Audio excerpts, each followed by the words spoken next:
ole tôi có khọt lấy cái thế với mau tắc lạc tổ rom nuol to kan nak mai zung mai nge ta nen hian ta se uta hon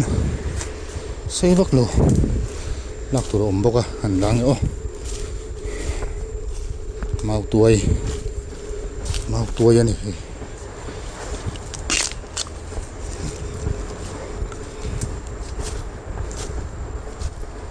đang ăn rong dễ lắm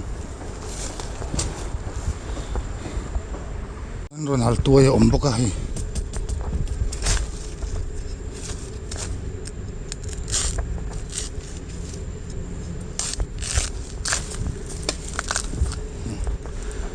tui nai lu tu ka ni rong dễ lắm o ta hian pat ni ka mule a ronal nal hi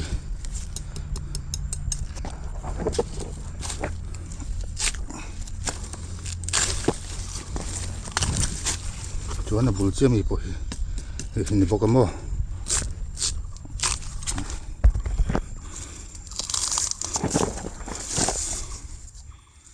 tui nai em ta ni jong dễ lắm o thế ta mau tuai lạc tổ om nuo là hi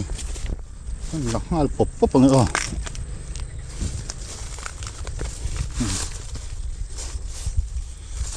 po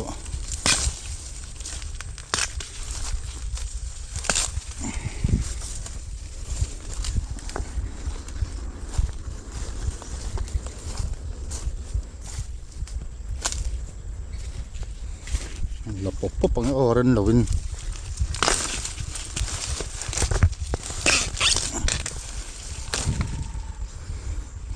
lúc nữa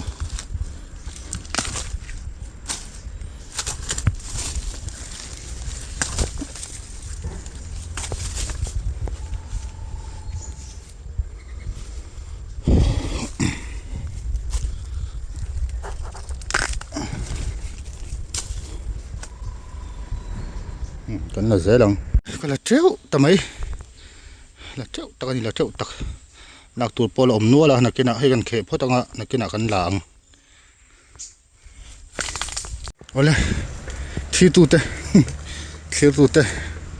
khát thì giống khát mấy te se cái bụi khát lek à cái còn thì lằng lầu mấy nga cái lọ chăm lâu này lọ chăm tu pon lọ chăm nó vắt khi om to đôn là va tắm to em mà mau tắc tuai ronal tí te rồi chinh rồi một tổ là ổn chết lâu đâu à chú vàng chuan khó dùng thấy to này muốn là đâu là cả chuan cái lệ phải là chuan đã cả chân về là ít bụi khát cắn khó man cái đình liền đâu hình chú đại này về là các khó khăn ya đại này về là po tiếng tầm chuan muốn là tu mà là cả ngày lâu nãy phải chuan khí ta ni don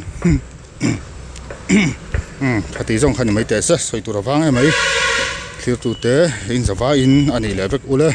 min thlir ro sak vek turin ka ngen mol bok chaw ani e ka lo me